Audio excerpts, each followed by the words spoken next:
right now. Hi guys. So one of the other questions that I had off my last vlog was something about new planets. Does this mean they're going to be new star signs?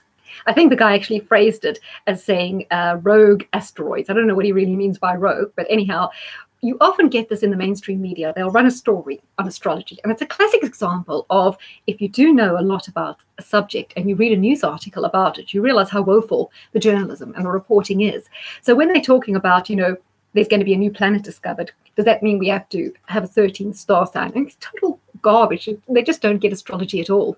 So for example, at the moment, we have 10 planets. I'm including here the luminaries, the sun and the moon, as kind of planets in an astrological sense. And yet we have 12 star signs. So poor old Taurus and Virgo, they have to share their rulers. In the case of Taurus, Venus, they have to share it with Libra. Virgo have to share their ruler, Mercury, with Gemini. So ideally, we need to discover some planets, some trans-Plutonian planets that can be effective rulers for poor old Taurus and Virgo. So prior to the discovery of Pluto, Neptune, and Uranus, you had the same situation because Scorpio didn't have a ruler. They were sharing with Aries, with Mars. Pisces didn't have a ruler. They had to share with Sagittarius, Neptune. And so the discovery of those three planets was perfect because now those signs have rulers. Now, when I think about Taurus, there's something about Taurus that isn't fully explained by Venus being there, or as Venus as a ruler, or Earth. There's something quite intense and also charismatic about Taurus. I mean, look at all the politicians. If you watch my vlog, Taurus, popes, queens, dictators, and politicians, people who have changed the modern history, you'll see that Taurians are drawn towards politics. They can have a great effect on the planet. Taurus are also very psychic. They're interested in the occult. I think in a way, Taurus should be co-ruled by Pluto, Scorpio's ruler, because there's a lot that bring those two together. I mean, they're both kind of jealous and possessive and controlling as well. And Taurus can get quite extreme. I'm always think of that song by Billy Joel, who is a Taurus. Darling, I don't know why I go to extremes, too high or too low. There ain't no in between. And it's a great song for Taurus. So ideally, we do want to discover 2 more planets, so those get their rulers. And even if we discover a few more planets, it doesn't mean we have to add extra star signs. It's ridiculous because there are 12. 12 is perfectly divisible into 360 to give us 30 degrees for each sign. And 12 is a very spiritual, it's a mystical number, it's a very powerful number. We're going to look at all the things where 12 comes up. So first of all, it takes the sun 12 months, the Earth 12 months to go around the sun, and then that exact time the moon circles the Earth 12 times. Jupiter, which is the largest planet in the solar system, takes 12 years to go around the sun. There are also 12 Chinese astrology signs. Okay, and in addition to that, there are, of course, 12 months to the year. There are 12 inches in a foot, 12 eggs in a dozen. We have, Jesus had 12 disciples. King Arthur had 12 knights of the Round Table. There were 12 tribes of Israel, 12 sons of Jacob, 12 Greek gods, 12 pinnacles of Ishmael. Osiris had 12 followers. The Aztec Quetzalcoatl had 12 disciples. There were 12 gods of the Brahman zodiac. Buddha had also 12 disciples. There were 12 altars of St. James, 12 divisions of Solomon's temple. So do you see, in these terms of religion and spirituality, 12 is a number that keeps coming up. It's an important number. That's why we're sticking. It's going to be 12 star signs because that number in itself means something. Also, in a more modern sense, there are 12 people on a board of directors, 12 jurors on a jury. There are 12 basic mineral salts as part of the basic system of homeopathic medicine. There are 12 ounces of gold in a pound. And diamonds have 12 sides and 12 axes on which they are cut. So there are 12 star signs. That's the way it's going to stay, whether we find new planets or not. That's how the cookie crumbles. So I hope I've answered that question adequately. Do I know about Nibiru or Planet X? Is it going to crash into the Earth? Well, that is talked about a lot in prophecy. As an astrologer, I don't have a particular opinion on it right now, but I certainly will be looking into it. So thanks for that question. Hi guys. Hi Lobidosa. Hi Plasma Viscosity. Hi guys. Oh yeah. I like that one. You got 12 inches. Brilliant. Well done you, hey? Have I ever looked into Vedic? No, I haven't looked into Vedic. I like to focus on one particular branch, and I also don't look generally at what other astrologers do.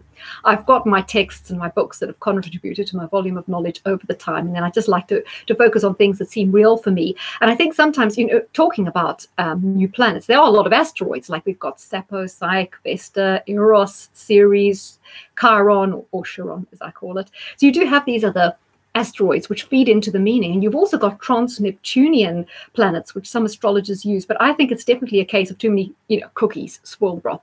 Like some people, when they make curry, they throw virtually everything in it, and at the end you think this is just a cacophony of spices that are just going to burn the hell out of my guts and not help me. So I like to use the influences that I'm most familiar and most comfortable with, and I don't look in too many different directions for inspiration, because I think you have to focus on a set of principles and guidelines. And if you start looking beyond that, you can end up confusing yourself.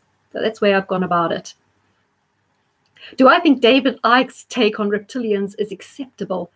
Yeah, I've listened to it. I think on the surface of it, it's rather hard to digest. But I think what he's picking up is an energy. So rather than looking, the only way he can explain it to us is that it's a shape-shifting reptile, when I think what he's really trying to say is that those people are possibly from bloodlines. Now, this was also talked a lot about by the Sumerians, and if you go back to some people who are looking at archaeology, particularly there's an interesting guy called David Tellinger. I think he's Michael Tellinger. He's a South African, and he's an archaeologist that studies the ancient ruins in South Africa and how these link to the Egyptian ruins and to the ancient Sumerian ruins. And one of his theories, which he sees in the writings stemming from Sumeria, that he seems to think it's a possibility that there was a race that came from another planet and perhaps interbred with certain humans. And David Icke's take on that is that those people have kept it in the family kind of thing, so that the reptilian or the alien blood is still quite strong in them. So therefore, some people who are quite psychic might look at them and see a reptile, but I don't think it's an actual reptile like a snake or a lizard or these sort of things. It's just their perception of it, because as their human brain is not capable of perceiving what it really is, so it's just perceiving it as a reptile. That's what my tasting. It's really out there, and if you approach it by not like believing it word for word, but trying to bring it in to your worldview, then I definitely think it's possible. It's definitely possible on a vibrational frequency level. Perhaps these people are operating at a different frequency. But there is a part of our brain, the most ancient part of our brain is the reptilian brain, and it's the part of our brain that is very controlling.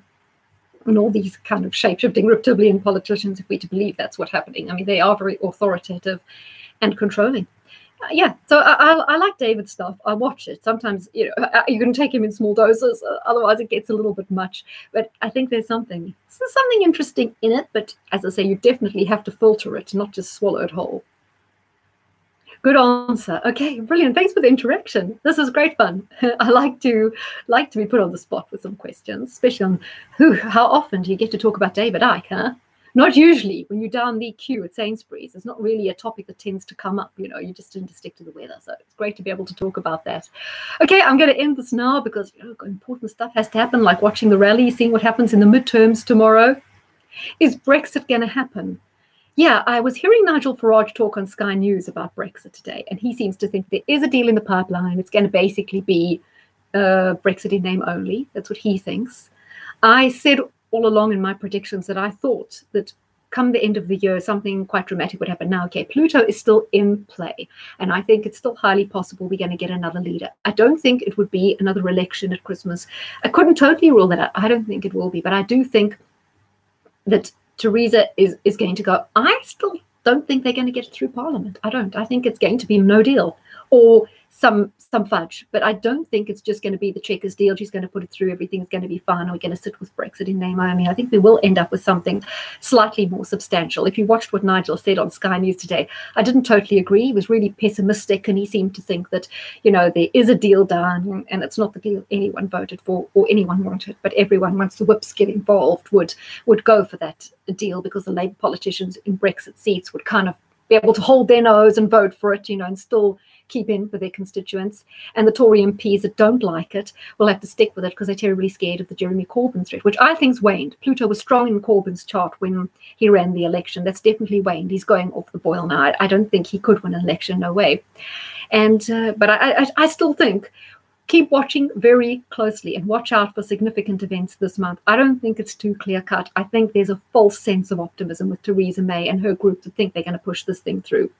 I think Boris is definitely still going to be our prime minister, but there might be someone that comes in between. So Theresa, maybe, I don't know, they've said maybe David Davis for a time, and I hear Amber Rudd is throwing her hat in again. So she hasn't gone anywhere. She's still around.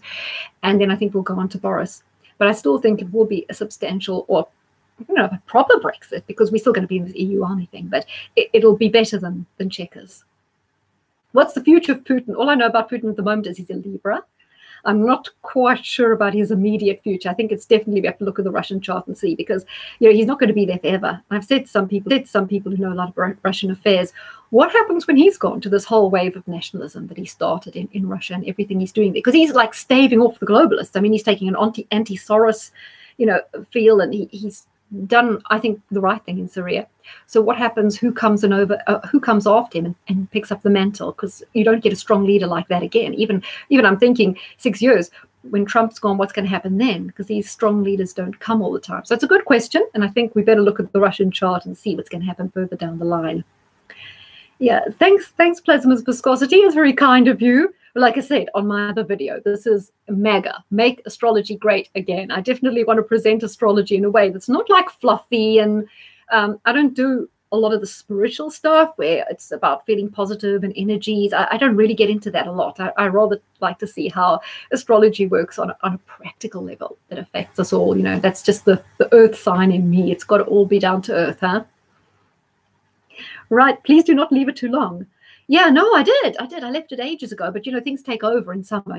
I've had a lot of writing to do with astrology. I'll have quite a few books coming out, so I was busy with that. But I don't want to leave it long. That's why I wanted to try this live thing this afternoon to see how it works, because I'd like to do a few more of these to update you. Because like the Brexit question, I was wanting to do a little Brexit update, talking about my UK prediction.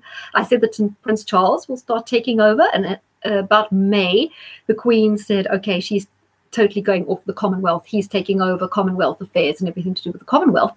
And no one seemed to notice, but LBC tweeted last week that the Queen has announced just last week she's going to abdicate in 3 years' time, or within 3 years, and hand it over to Charles. So that's kind of what we said. I think it'll be sooner than 3 years, but yeah, that's coming to pass. Are there any European countries affected stronger by Uranus in Taurus? Okay, I can't answer that off the top of my head. I will say to you that Latvia had some elections just last week, and they voted in two parties who are very right-wing. So the Saturn-Pluto thing is pushing all these countries in a right-wing direction. I think Uranus might not have a strong influence as where the Saturn-Pluto conjunction falls in certain charts, and it's going to be important in Saudi Arabia's chart, the Saturn-Pluto conjunction. So I see some changes. That's one of the countries. France, I don't see too many changes. I think there's a globalist grip on France, but I'm going to, when I do my chart on Germany, I'll be talking a lot about Europe and possible changes and a split that I see coming along the way in Europe.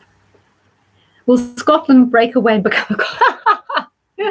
Well, I do think Nicola Sturgeon's trying to take it off in a communist direction, but don't you think the Scots have woken up? Because in the previous election, look how well the Tories did up there. And I mean, the people are turning away from the SNP. They're thoroughly controlling. Did you hear the latest thing that they want to do is Nicola Sturgeon wants to get rid of hate. I mean, who does she think she is? How are you going to get rid of an emotion? You know what it really means? It means they're going to have to scrutinize and watch all our messages and see what we're typing. And then if we say anything that's deemed as hate, we'll be, I don't know, thrown off, taken off for re-education of the gulag. I don't know. But I think people in Scotland are waking up to the fact that Scottish nationalism is a total lie. It's Scottish communism. It's Scottish globalism. And I think people are going off it. And the more of a chance they've had to run affairs and to, they're always coming up with some new controlling law. What's that other thing they wanted to do with the parents, with the named person scheme? I mean, no one wants that. That's close to what I've written about in one of my novels, the forced adoption thing, where they're looking for kind of any excuse to undermine the role of parents and even take children away from their parents. This is ridiculous. It's too controlling. It's a fascist dictatorship going on there. Yeah, people are waking up to it. I did look at Nicola Sturgeon's chart and Scotland's chart a lot about 18 months ago when I was going to do a full spiel on it. And yeah, it looks like the same with Corbyn.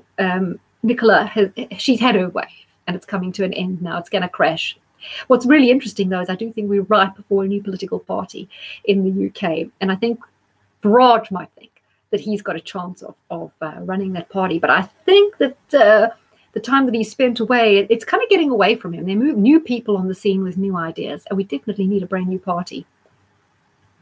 Okay, guys, enjoy the rest of your evening. Enjoy bonfire night if you're celebrating, if you're doing Guy Fawkes. I don't know if there's probably been sirens going on while I've been chatting here, but thanks for that. And yeah, I will not stay away for so long in the future.